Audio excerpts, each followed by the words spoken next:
성도들에게 유익이 없는 것은 하지 마시고 유익한 것을 행하시는 복된 성도님들이 다 되시기를 예수 그리스도의 이름으로 축원합니다.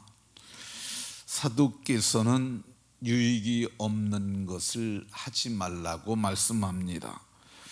좀 더 구체적으로 유익이 없는 것은 자의적 숭배, 천사를 숭배하거나 경배하는 것들, 그리고 그들을 섬기는 것은 성도가 하지 말라고 얘기를 하고 있습니다. 그건 유익이 하나도 없다고 말씀합니다. 하나도가 아니라 조금도 없다고 말씀합니다. 두 번째, 겸손이라고 그러는데 이게 그냥 겸손이 아니고 꾸며낸 겸손입니다. 이 18절 보면은 18절에 아무도 꾸며낸 겸손과 이렇게 얘기를 하잖아요. 꾸며낸 겸손, 속은 겸손하지 않은데 겸손한 척만 하는 거죠. 이 바리새인들이 했던 그런 것, 경건하지도 않으면서 경건한 척하는 것, 이런 것은 유익이 없다고 얘기를 합니다.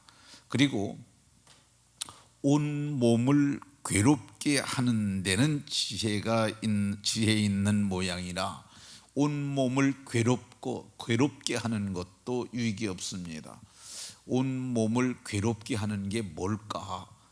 오늘로서는 추정만 할 뿐인데, 근데 중세의 수도원 제도를 보면 고행을 하는 거야. 그리스도의 고난에 참여한다고 하면서 십자가 만들어 놓고 거기에 매달리고 그러는 것들, 그런 것들 이 자의적 고행과 같은 것들이죠. 이런 몸을 괴롭게 하는 것은 조금도 유익이 없다, 이렇게 말씀합니다. 그러면 성도에게 유익한 것은 무엇이냐? 디모데전서 4장 8절에 보면은 이 경건은 범사에 유익하니 금생과 내생에 약속이 있느니라. 경건은 범사에 유익하다고 말씀합니다. 그러니까 성도가 유익한 것, 경건한 삶입니다. 그러면 경건이 뭘까? 예수님의 동생 야고보가 야고보 1장 27절에 정의를 했어요. 하나님 아버지 앞에서 정결하고 더러움이 없는 경건은 이 고아와 과부를 그 환난 중에 돌아보는 것, 고아와 과부를 환난 중에 그들이 환난 중에 있는 사람들을 돌아보는 것, 이게 경건이라고 얘기를 합니다. 두 번째 경건은 하나님 아버지 앞에서 정결하고 더러움이 없는 경건은 자기를 지켜 세속에 물들이지 아니하는 것, 이게 경건이라고 얘기를 합니다. 우리가 세상에 살지만 세상에 속한 사람들이 아니잖아요. 자기를 지켜 세속에 물들이지 아니하는 것, 이것이 경건인 줄로 깨달으시기 바랍니다. 경건은 세 번째, 하나님을 경외하는 것이 경건한 삶입니다. 사도행전 10장 2절에 보면 고넬료를 누가는 이렇게 설명합니다. 그가 경건하여 온 집안과 더불어 하나님을 경외하며, 그가 경건해서 이 온 집안과 더불어, 자기 혼자만 경건한 것이 아니라 온 집안과 더불어 하나님을 경외하는 것, 이것이 경건이라고 이렇게 말씀합니다. 네 번째 경건은 이 온 집안과 더불어 하나님께 항상 기도하더니, 그러니까 자기 혼자 기도하는 것 아니고 온 집안 식구들을 다 경건하게 훈련시켜서 항상 하나님께 기도하는 삶, 이것이 경건한 삶이라고 말씀합니다. 네 번째, 다섯 번째 경건은 뭐냐? 디모데전서 6장 6절에 보면 자족하는 마음이 있으면 경건은 큰 이익이 되느니라. 자족하는 마음이 있으면 이 경건은 큰 이익이 되느니라. 자족하는 마음이라고 말씀합니다. 자족이라는 말은 스스로 족하게 여기는 거야. 이만하면 됐다 하는 거죠. 근데 이게 자족해서는 안 될 상황에서도 자족하는 것을 말하는 것이 아닙니다. 뭐냐면은 이 말이 자족하면 안 되는데, 예를 들어서 말씀드리면 중학교를 졸업한 아들이 얘기를 하는 거야. 아버지, 제가 읽고 쓰는데 부족함이 없습니다. 이만하면 자족하면 경건에 큰 유익이 된다 하였으니 읽고 쓰는 것으로 족하게 여기고 저는 이제 고등학교 가지 않겠습니다. 그러면은 여러분 그걸 경건이라고 보겠습니까? 그건 포기지. 경건과 포기를 잘 생각해야 합니다. 자족하는 것과 포기하는 것은 좀 다른 개념입니다. 그러니까 족하면 되지 않는데도 불구하고 이만하면 됐다고 포기하는 것은 그건 경건이 아니라는 말이죠. 이 경건은 어떤 거냐면은요, 최선을 다하는 거야. 최선을 다했는데 결과가 마음에 흡족하지 못해요. 그럼에도 불구하고 하나님, 내가 최선을 다하는 그 삶을 살았으니 내가 그 과정이 족하고 결과는 좀 부족하지만 그래도 내가 하나님께서 도우심이라고 생각하고 내가 감사하겠습니다. 이거는 경건이죠. 바울 사도께서 자기 몸에 육체에 가시가 있었어요. 이 가시는 뭐예요? 계속 찌르는 거잖아요. 손끝에 여러분들 가시 들어본 적 있으시잖아요. 가시가 들었으면은 그냥 평소엔 잘 몰라요. 그런데 물건을 잡으려고 그러면은 손끝에 가시가 그냥 힘을 주니까 그게 팍 찔리는 거야. 아이고, 아프다. 계속 이게 늘 있는 거야. 육체의 가시를 사도는 사탄의 사자라고 얘기를 했어요. 근데 자기에게 육체의 가시가 있었는데 그거를 족하게 여기는 때가 옵니다. 그게 뭐냐면 이것이 내게서 떠나기를, 사탄의 사자니까 그게 귀신이나 악한 영들이죠. 이게 떠나기를 3번 기도했는데 안 떠나는 거야. 그래서 하나님께 묻습니다. 하나님, 내게 왜 이것이 나를 이렇게 괴롭히는데 떠나길 구했는데도 이게 안 떠납니까? 그랬더니 응답이 왔어요. 내 은혜가 내게 족하도다. 이는 내 능력이 약한 데서 온전하여 짐이라 하신지라. 그러니까 내 은혜가 네게 족하다는 거예요.